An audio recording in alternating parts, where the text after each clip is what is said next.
Hello everyone and welcome to Fortuna Admissions video blog. I'm Caroline Diarte Edwards. I'm a director at Fortuna and I'm here today with my colleague Curtis Johnson, who's a graduate of Wharton's MBA program. He's also a former journalist and has a great background in communications, coaching and mentoring. So Curtis, I wanted to ask you today about your perspective on the Wharton School. First of all, can you tell us a bit about how you went about choosing Wharton? Yeah, I'm originally from Philadelphia, which is, obviously where Wharton is, and had known about the school ever since I was a young kid. I knew the magnitude, I knew the gravitas. And then once I got to the stage where I was looking at my MBA, it was definitely in strong consideration from the jump. I was working in Washington, D.C. before that, and so had a chance to go to the campus a few different times, meet some of the students that were currently there and some administrators as well. And I think a couple of things stood out to me about Wharton. Number one, I came from, I guess what you'd call a non-traditional background, as you mentioned, a strong background in communications, was working in the nonprofit space prior to going to Wharton. And I knew that, frankly, there were a lot of quantitative skills that I wanted to develop, and Wharton's reputation for, providing its students with that strength and that background was really appealing to me, coming from where I came from.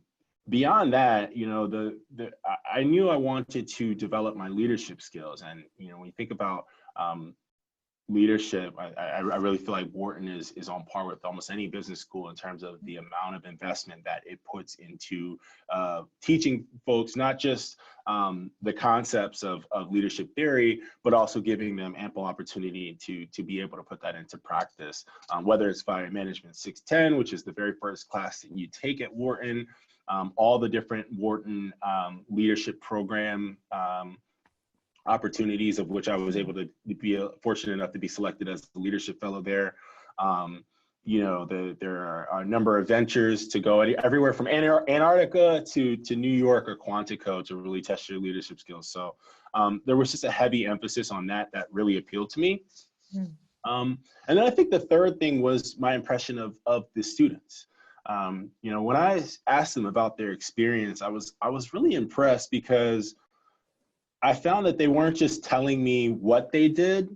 I was involved in this and I did that. They always found a way to articulate the impact that it had on them and the growth that they had from when they started this particular venture to when they finished. And so for me, that was indicative of a thoughtful student body, a thoughtful community of folks that I wanted to be a part of. Great.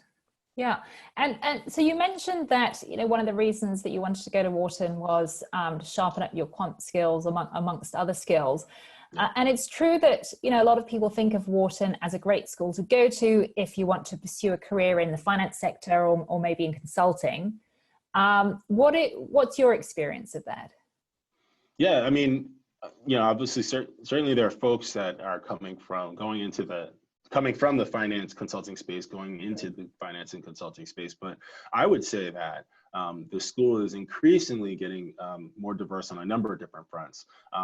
The interest and post-MBA industry being one of them. Myself, I'm here working in media and entertainment at the Walt Disney Company. I know a number of people who are in marketing functions, a CPG, a lot of entrepreneurs, a host of entrepreneurs, and that continues to grow as you see different opportunities like our incubator and other opportunities that are really focused on developing entrepreneurship.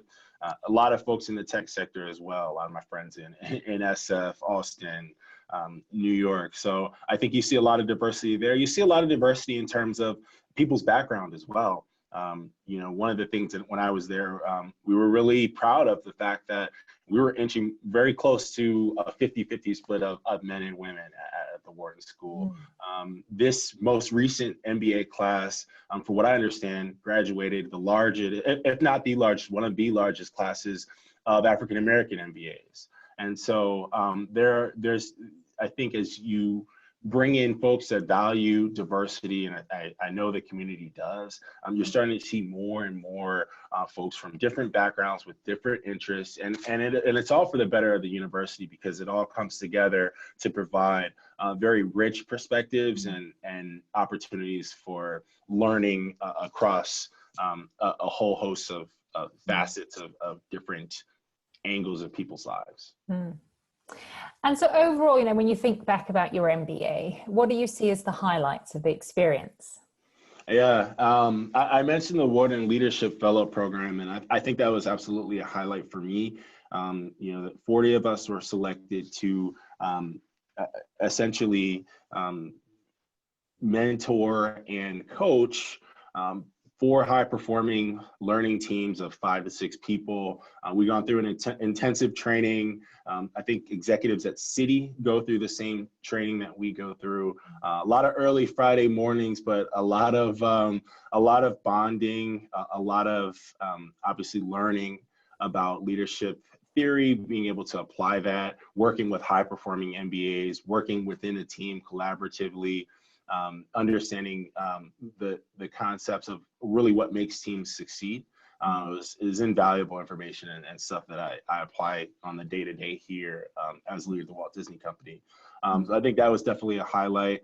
Some of the trips and travel, you know, I was able to go on the China Global Immersion Program, and just being able to understand some of the nuances of business, particularly in a place like China, for me was incredible, and not something that not an opportunity that I think I would ever have been afforded outside of the business school experience.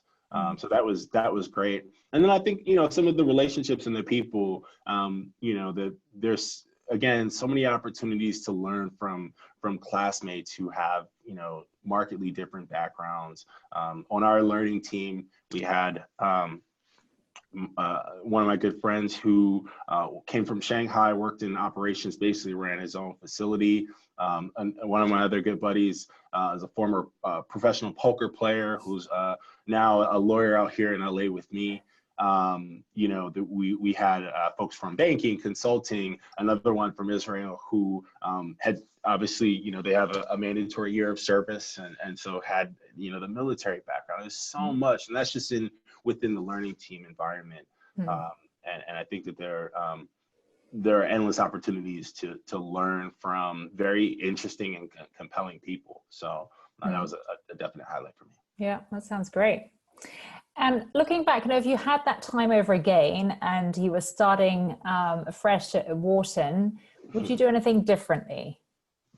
Yeah, I mean, I think one of the things that come to mind is you know, my career search, and it's not to say at all that I'm displeased with where I am. I enjoy it, and I think if anything, I was too focused on kind of following what I thought was right. But you know, there's so much opportunity to be curious about everything. And I would encourage anybody who's going to business school to, you know, stay focused on why you came there and keep that, you know, somewhere. Maybe, you know, you want to keep it prominent, but don't be married to it, and make sure that you're curious about the industry. When I came in, I had gone to Procter & Gamble's pre-MBA boot camp, and received an offer from them before I even set foot on Wharton's campus. And I think that you know, was a gift and a curse, right? You don't have the same pressures that folks are feeling in October or November, trying to figure out, you know, okay, what am I going to do this summer? But on the flip side, I think you know, you have something in your hand, and you don't necessarily go with the same fervor. And so I don't think I looked into media and entertainment, which is where I am now. I don't think I looked into that as much that first year. And so now I'm here, it's great. But, you know, certainly would have had that curiosity even earlier. Yeah. It's a balance to strike, right? Of, you know, being open to a lot of different avenues and exploring different possibilities, but also, you know, keeping in mind and staying focused, on, you know, on what it is that you really want to ultimately get out of the program. And, you know, it's an intense experience as well. There's a lot to juggle when you're at business school, and you can't do everything, and you have to That's figure right. out, you know, how to best manage your time, and what, you know, how you really want to focus your time and effort while you're there. Yeah, yeah, it's certainly a balancing act. Yeah. And so now, you know, looking back, how do you feel that the MBA has really impacted your career? Oh, I mean, it's hard to understate how, or rather overstate. Sorry, it's hard to overstate just how much this has done for my career. I mean, I think about where I am working in corporate strategy for the biggest entertainment firm in the world. You know, from where I came from, which was running digital media for you know, a national nonprofit. The skills that I was able to pick up, the ability to, you know, take large sets of data, analyze them in a very quantitative way, and be able to extract insights that can help drive a business as big as the Walt Disney Company, is directly related to the experiences that I've had in Wharton. I think the ability to, as I mentioned, lead and then sometimes lead without influence, oftentimes lead without influence here at the Walt Disney Company is a skill that I think, you know, directly attributable to my experiences both as a leadership fellow and in other leadership settings at Wharton. And so yeah, I think I owe a great deal to the opportunity. Very thankful for the chance to be a part of that community. You know, my class recently just celebrated our 5-year anniversary, and so there's always the nostalgia about it. But you know, certainly, I think those are two things that stand out as difference makers in terms of, you know, what got me to this point and what I owe to Wharton. Yeah, that's great. Wonderful to hear about your Wharton experience, Curtis. Thank you so much for sharing that with our audience today. And anyone who's been watching this video who'd like to learn more about Fortuna and how we work with candidates applying to business school, please check out our website, fortunaadmissions.com, and you can sign up there for a free consultation. Thank you. Thanks.